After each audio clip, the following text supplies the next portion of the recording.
my God, as ek in eerbied wonder en al u... Vriende, goeiemôre, dit is maandag, welkom, wat 'n voorreg om saam met julle te wees.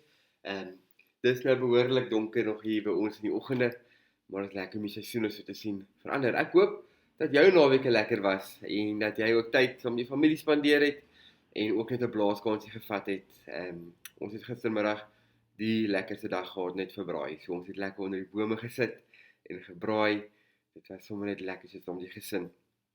Vriende, ons is by dag 4 van ons gewoonte, waar ons vra, hoe pas ek in, of wat is my unieke bydrae, en dit is my so lekker, en ek hoop regtig dat jy nog so saam met ons journey, dat jy saam met ons hierdie geniet, want dit is so lekker om hierdie te doen, en te ontdek, dat die Here besig is met ons, en op pad is met ons. Nou die gedeelte hierso, praat Paulus met Timoteus. In 2 Timoteus 1 lees ons, ek dank God, dat ek net soos my voorouers met 'n skoon gewete dien, wanneer ek onophoudelik dag en nag in my gebede aan jou dink. Ek onthou jou afskeidstrane en wil jou baie graag weer sien. Dit sal vir my 'n groot vreugde wees.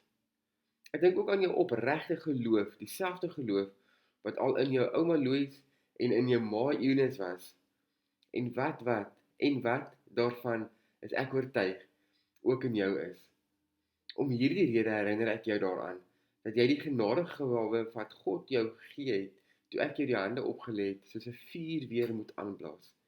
Die gees wat God ons gegee het, maak ons immers nie half lafhartig nie, maar vul ons met krag en liefde en selfbeheersing.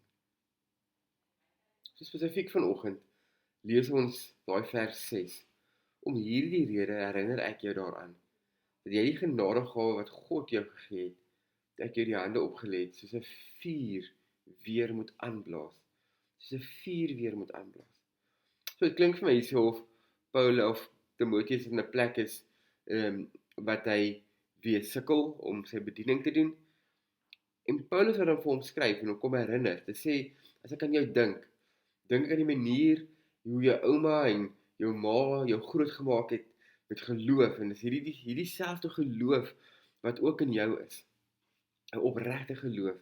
En dan sê hy vir hom, is hierdie gees wat jy weer moet aanwakker, is hierdie gees wat jy weer moet aanvuur in jou eie lewe, want hierdie gees wat God ons gegee het, maak ons immers nie lafhartig nie, maar dit vul ons met die krag en liefde en selfbeheersing.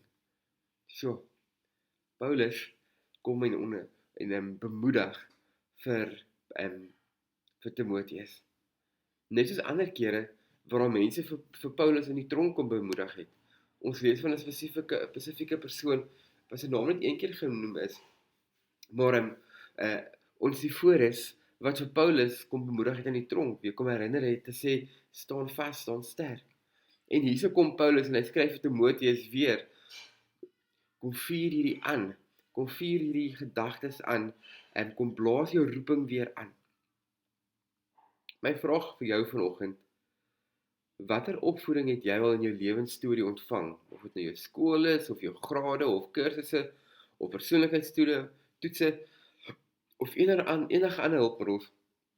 Maar watter opvoeding het jy al in hierdie lewensstorie van jou ontvang? En hoe vier jy dit aan? Hoe vier jy dit aan? Hoe bly jy ingetune en reg om hierdie te gebruik?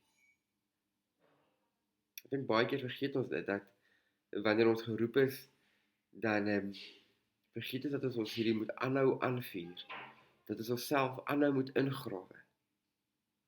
En ek wil jou vanoggend weer kom herinner, ek wil jou vanoggend kom bemoedig, te sê, om hierdie rede wil ek jou daaraan herinner. Om hierdie genadegawe wat jy ontvang het, dat jy dit soos 'n vuur sal aanblaas. Mag jy jou genadegawe gebruik, en mag jy dit aanblaas soos 'n vuur. Ek hoop jou maandag is een van die boeke, en dan sien ons mekaar weer môreoggend. Lekker dag.